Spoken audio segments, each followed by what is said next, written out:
Islam can be a little confusing. You meet a Muslim at the grocery store, nicest person in the world, cute kids, loves America. Later that day, you turn on your television and wait a minute, some other Muslim just blew up the grocery store. What's going on here? Who represents Islam? The peaceful Muslim buying tomatoes or the violent Muslim bombing tomatoes? You'd like an answer, so you open up the Quran. You read Surah 2, 256, there is no compulsion in religion. That sounds peaceful and tolerant. I guess the peaceful Muslims are the true followers of Islam. Then you go to Surah 929, fight those who do not believe in Allah. That's not nice. Now it seems like the violent Muslims got it right. The evidence points in different directions, so what are you supposed to believe? Partnership between America and Islam must be based on what Islam is, not what it isn't. If you've ever wondered why there are both peaceful and violent passages in the Quran, if it's ever bothered you that Muslims demand religious tolerance in the West while Christians and Jews can't build churches or synagogues in Saudi Arabia, if you've never quite grasped why organizations like CARE or ISNA claim that Islam is a religion of peace while they support terrorism behind the scenes, welcome to the most important video you'll ever watch. You can't understand Islam in the world today without understanding one essential fact. Jihad proceeds in stages. As the tiny tadpole grows into the bellowing bullfrog, as the lowly acorn becomes the mighty oak, as adorable Parent Trap Lindsay Lohan transforms into whatever she is now, so also the tolerant toddler of peaceful Islam eventually goes through puberty. That's when we all find out what full-grown, Jew-hating, church-burning, wife-beating, apostate-killing, Allahu Akbar yelling Islam is really like in all its blood-spattered glory. Whether you look at the life of Muhammad, or the early Muslim community, or the Quran, or the Hadith, or the Sirah literature, or classical Muslim commentaries, or modern Muslim scholarship, or the spread of Islam in the world today, you will find the exact same pattern. There are 3 stages in the call to jihad, depending on the status of Muslims in a society. And if you understand these 3 stages, you'll understand Islam, 14 centuries of Islamic history, and the situation we're in right now. Partnership between America and Islam must be based on what Islam is, not what it isn't. Stage 1. Stealth jihad. When Muslims are completely outnumbered and can't possibly win a physical confrontation with unbelievers, they're commanded to promote peace with non-Muslims and to preach a message of tolerance. For instance, when Muhammad and his followers were a persecuted minority in Mecca, they criticized the beliefs of the polytheists, but they did so peacefully. The revelations Muhammad received during this time proclaimed a future judgment for unbelievers. Allah will one day punish those who reject Muhammad. But in the meantime, to each his own. Live and let live. Coexist. A characteristic chapter from this period is Surah 109. As the Holy Quran tells us, say, O unbelievers, I do not serve that which you serve, nor do you serve him whom I serve, nor am I going to serve that which you serve, nor are you going to serve him whom I serve. You shall have your religion, and I shall have my religion. Muslims in the West point to passages like this as evidence that Islam is inherently peaceful. But we know from Muslim sources that while Muhammad was calling for religious tolerance in Mecca, he was already planning to conquer the world in the name of Allah. He even tried to lure pagans to Islam by promising them victory over the non-Arabs. Let's look at a passage. One day, some of Muhammad's tribesmen went to his uncle Abu Talib because they wanted to arrange a truce with Muhammad. They wanted Muhammad to stop criticizing their beliefs. Watch what happens. Abu Talib sent for the messenger of Allah, and when he came in, he said, Nephew, here are the sheikhs and nobles of your tribe. They have asked for justice against you, that you should desist from reviling their gods, and they will leave you to your God. Uncle, he said, shall I not summon them to something which is better for them than their gods? What do you summon them to? He asked. He replied, I summon them to utter a saying through which the Arabs will submit to them, and they will rule over the non-Arabs. Abu Jahl said from among the gathering, What is it, by your father? We will give you it and 10 like it. He answered, that you should say, there is no deity but Allah. Think about this for a moment. Muhammad's walking around Mecca calling for peace and tolerance. But behind closed doors, he tells the Quraysh, join me and we'll rule over the non-Arabs, Christians, Jews, Persians, etc. These groups aren't attacking Muhammad at all, and he's already planning to conquer them. What does he need in order to subjugate the non-Muslims? He needs an army. And so he asks his tribe to convert to Islam. Now, how many times have we seen Muslim groups in the world today calling for tolerance in public, but saying something very different in private? Goes back to Muhammad.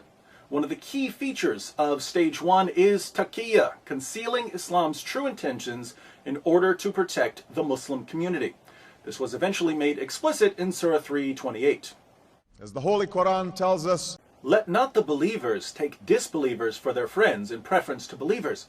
Whoso doeth that hath no connection with Allah, unless it be that ye but guard yourselves against them, taking, as it were, security.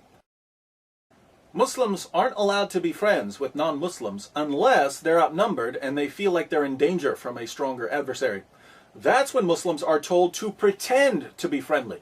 One of Islam's greatest scholars, Ibn Kathir, comments, in this case, such believers are allowed to show friendship outwardly, but never inwardly. Abu Darda, one of Muhammad's companions, put it this way, we smile in the face of some people, although our hearts curse them. Assalamu alaikum. Another key feature of stage 1 is victim status. Muslims like to pretend that Muhammad and his followers were persecuted in Mecca simply because they were Muslims. Total nonsense. They were persecuted for antagonizing the Meccans by mocking their beliefs. We read in At-Tabari, the Messenger of Allah proclaimed Allah's message openly and declared Islam publicly to his fellow tribesmen. When he did so, they did not withdraw from him or reject him in any way until he spoke of their gods and denounced them. When he did this, they took exception to it and united in opposition and hostility to him, except for those of them whom Allah had protected from error by means of Islam. Notice that the pagans of Mecca had no problem with Muhammad preaching Islam. They became angry when he began attacking their beliefs, and they had to put up with quite a bit. Listen to this description of what the pagans went through in their own words. We have never seen the like of what we have endured from this man. He has derided our traditional values, abused our forefathers, reviled our religion, caused division among us, and insulted our gods. We have endured a great deal from him. Assalamu alaikum. Muhammad was condemning their beliefs and their values. He was causing division in the city. Not too extreme from a Western perspective. What's interesting is that when the people of Mecca responded in kind and mocked Islam, Muslims said, oh, they're persecuting us. What evil people attacking us because of our beliefs. Double standards. One of the goals of the stealth jihad stage is to give Islam a privileged status above other religions. But Muhammad's constant antagonism towards the Meccans did lead to actual persecution. And this persecution of the early Muslim community was the best thing that ever happened to Islam. When people heard that poor, defenseless Muslims were being mistreated, they rushed to Muhammad's aid. The Christians of Abyssinia, the Jews of Medina, and various pagan groups all agreed at one time or another to protect Muslims from the mean, bigoted Islamophobes in Mecca. Now keep in mind, Muhammad was already planning to conquer all of these people. But they didn't know that. All they knew was that Muslims were being persecuted and they wanted to help. Once Muhammad and his followers had formed enough alliances and were no longer at the mercy of the Meccans, the message of the Quran suddenly changed. Partnership between America and Islam must be based on what Islam is, not what it isn't. Stage 2. Defensive jihad. When there are enough Muslims and resources to defend the Islamic community from attacks, persecution, or criticism, Muslims are called to engage in defensive jihad, fighting unbelievers who pose a physical or intellectual threat to Islam. After the city of Yathrib, now called Medina, agreed to protect the Muslim community, Muhammad and his followers left Mecca, and they were given permission to fight. Surah 22, 39 to 40. As the Holy Quran tells us, Permission to fight is given to those upon whom war is made because they are oppressed, and most surely Allah is well able to assist them, those who have been expelled from their homes without a just cause, except that they say, "Our Lord is Allah." Did you catch that? According to the Quran, Muslims were kicked out of Mecca simply because they believed in Allah. We've already seen that the Meccans had no problem with Muslims believing in Allah, or even with Muslims preaching Islam. They had a problem with Muhammad mocking their religion and causing division in their city. But again, Muslims needed victim status for their protection, so I guess Allah decided to fudge history just a little. And throughout history, Islam has demonstrated through words and deeds the possibilities of religious tolerance and racial equality. Now that Muhammad had several non-Muslim groups ready to defend him, he turned to the primary tactic of stage 2, terrorism. The people of Mecca depended on the caravan trade for their survival. Anyone who had money would invest it, hoping to get back something extra to feed their families. If a caravan was robbed or didn't return, children might starve. So instead of living a peaceful life in Medina, Muhammad started attacking the Meccan caravans.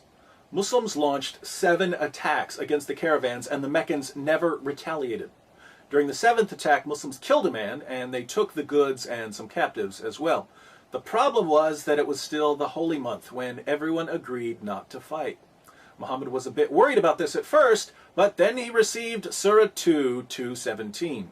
As the Holy Quran tells us, "They question thee, O Muhammad, with regard to warfare in the sacred month.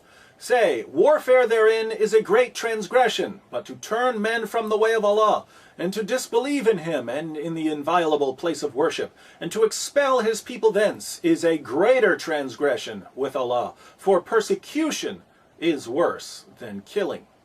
Persecution is worse than killing. Yes, we killed a man during the holy month when there was a universal agreement not to fight, but you persecuted us, and that's worse. So don't you dare judge us.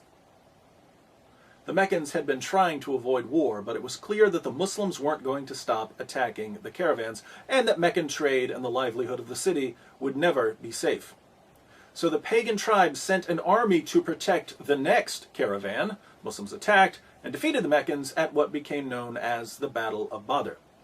Notice that the first real battle between Muslims and non-Muslims was a result of non-Muslims trying to protect themselves from Muslims terrorizing their trade routes. Islam has a proud tradition of tolerance. It didn't take long for Muhammad's protectors to realize that they had been duped. Muslims weren't quite the innocent victims they had claimed to be. Muhammad and his followers were far more greedy and violent than the pagans they were now attacking. But these disillusioned defenders soon learned that once you agree to support Muhammad, you don't get to change your mind. Anything other than perfect allegiance to Muhammad becomes grounds for expulsion, seizing property, enslavement, or annihilation. 3 Jewish tribes in Medina found that out the hard way.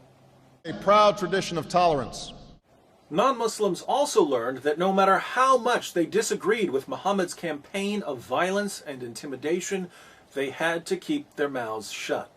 Muhammad began ordering the assassination of critics during stage 2. People who spoke out against Islam or wrote poems about Muhammad were brutally murdered.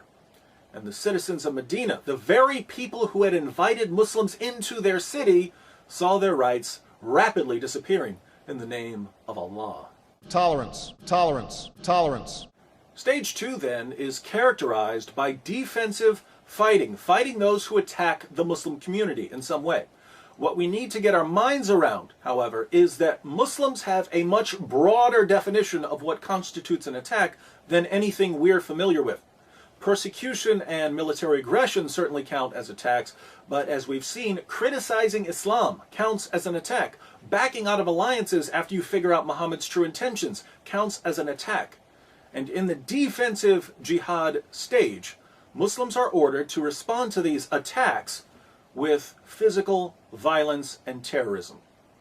Partnership between America and Islam must be based on what Islam is, not what it isn't. Stage 3, offensive jihad. When Muslims establish a majority and achieve political power in an area, they are commanded to begin offensive jihad.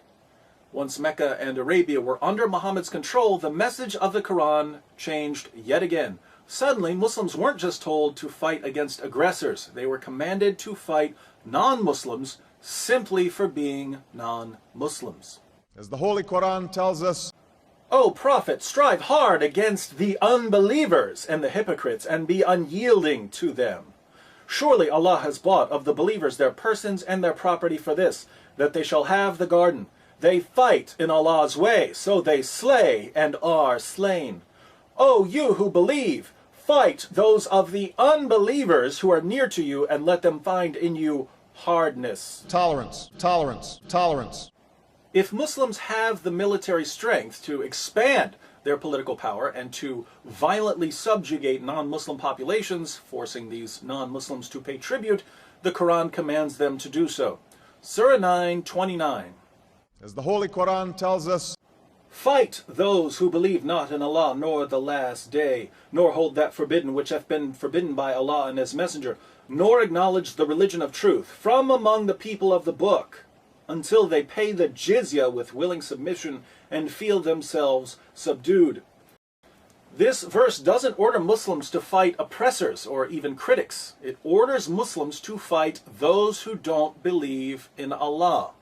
tolerance, Tolerance, tolerance, tolerance, tolerance, tolerance. We find similar teachings in Islam's most trusted collections of ahadith. Sahih al-Bukhari 69:24. Muhammad said, I've been ordered to fight the people till they say, La ilaha illallah. None has the right to be worshipped but Allah, and whoever said, La ilaha illallah, Allah will save his property and his life from me. tolerance, religious tolerance, tolerance, religious tolerance. Sahih Muslim, number 30. Muhammad said, I've been commanded to fight against people so long as they do not declare that there is no God but Allah. Muhammad didn't say, I've been commanded to fight people until they stop persecuting us. That would be stage 2. It's stage 3. And the same guy who complained just a few years earlier that people were persecuting him because of his beliefs now says he's been commanded to fight people based on what they believe. Total hypocrisy. Religious tolerance, religious tolerance, religious tolerance. In the offensive jihad stage, Muslims can also expel Christians and Jews from lands they've been living in for centuries in order to keep certain areas that are important to the Muslim community pure. Areas such as Arabia. In Sahih Muslim 43:66, Muhammad says, I will expel the Jews and Christians from the Arabian Peninsula and will not leave any but Muslims. He won't leave anyone but Muslims. Is this a man who promoted religious diversity and tolerance? Only when he was in the minority. As soon as Muslims had control of the government, diversity and tolerance went out the window, along with the Jews and Christians. We will convey our deep appreciation for the Islamic faith, which has done so much over the centuries to shape the world. So this is the pattern that's been laid down for Muslims by their prophet. Stage 1, stealth jihad. When Muslims are too weak to fight, they promote peace and tolerance outwardly but never inwardly. They practice taqiyya, they prepare for jihad behind the scenes, they claim victim status, and they seek special privileges for Islam. Stage 2, defensive jihad. When Muslims are strong enough to fight but not strong enough to subjugate the unbelievers, they terrorize their enemies, murder critics, and look for excuses to attack other groups. Stage 3, offensive jihad. When Muslims are in the majority, they violently subjugate all non-Muslims, they strive to expand their political dominion, and they rid important Muslim lands of all non-Muslims. This is the pattern we find in the Quran, in the Hadith, and in the Muslim commentaries. Assalamu alaikum. Now, look around the world and tell me what you see. Saudi Arabia, what stage are they in? Stage 3, obviously. Massive Muslim majority. Lo and behold, if you're not a Muslim, you can't preach, you can't build a place of worship, you can't even set foot in the city of Mecca. Exactly what we would expect based on the Muslim sources. Certain places in Africa, and I'd say some areas of Europe, are in stage 2. Muslims have enough fighters and resources and alliances to fight defensively. And what do? We see terrorism. We see churches being burned to the ground or blown up in Nigeria and Ethiopia. We see no-go zones forming and critics of Islam being killed, even in Europe. Again, exactly what we would expect based on the Muslim sources. Here in America, where Muslims form a small minority of the population, what stage are we in? Stage 1. What's Islam all about, according to American Muslims? It's all about peace and tolerance. Muslims just want to be like everyone else, but racist hate mongers are attacking them because of their beliefs. That's why we should all be thankful that the government and Christians and Jews are stepping in to defend Muslims from bigots and Islamophobes, just as governments and Christians and Jews stepped in to defend Muslims during the time of Muhammad. And I consider it part of my responsibility as President of the United States to fight against negative stereotypes of Islam wherever they appear. My friends, how difficult is this to figure out? What have we discussed that a 6-year-old couldn't understand? Muslims have been using the same playbook for 14 centuries. It's in all their sources. It's as plain as day. And yet our leaders and the media just can't understand why Christians and Jews are second-class citizens in the Muslim world, or why Muslims in Europe are ready to kill over cartoons, or why Muslims in America are so desperate for victim status they'll cry discrimination when a home improvement store doesn't pay for advertising on one of the most boring shows ever. It's all right here. Someone can't understand this, I'd say he doesn't want to understand it. But we've reached a point in history when we can no longer afford to be willfully stupid. If our leaders are incapable of grasping the 3-step strategy of jihadists, they have no business leading a marching band, let alone a Western nation. Unfortunately, Muslims have been so successful in their stage 1 operations, they've convinced our leaders and the media that the only information we need when it comes to Islam is what's handed to us by terrorist-linked Muslim organizations like CARE. Bin Laden was not a Muslim leader. We're officially on our own. If we want to popularize this information, we'll have to do it ourselves. Sending this video to everyone you know would be a good start. I also think someone needs to put this material into a pamphlet so we can all pass out copies. What's this? It's a double-sided pamphlet discussing the 3 stages of jihad. Seems I've already done most of the work for you. All you need to do is go to my blog, answeringmuslims.com, click on the Jihad tab at the top, and open the 3 stages of jihad PDF pamphlet file. You can print this out, fold it up, and give it to those who need to know about jihad, which is pretty much everyone. Islam's greatest ally in the West is ignorance. Jihadists can't subjugate us through physical force, so they're doing their best to subjugate our minds. The ultimate obstacle to global jihad, then, is an informed population of free people. Wouldn't you like to be an obstacle to jihad in Sharia? I know I would. In 2012, let's make a special, freedom-sized effort to educate ourselves and others about the inner workings of the jihadist machine. And let us call our project Operation Monkey Wrench.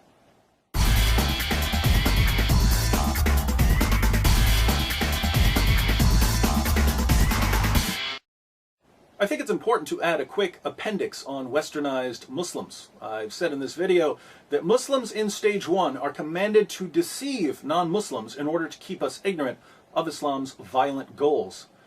But if you present this information to your Muslim friends, they're going to deny it. Now, does this mean they're practicing taqiyya? No. When your Muslim friends tell you that Islam is a religion of peace, are they trying to trick you? Probably not. Most Muslims in America have been influenced by Western values more than they've been influenced by Islam.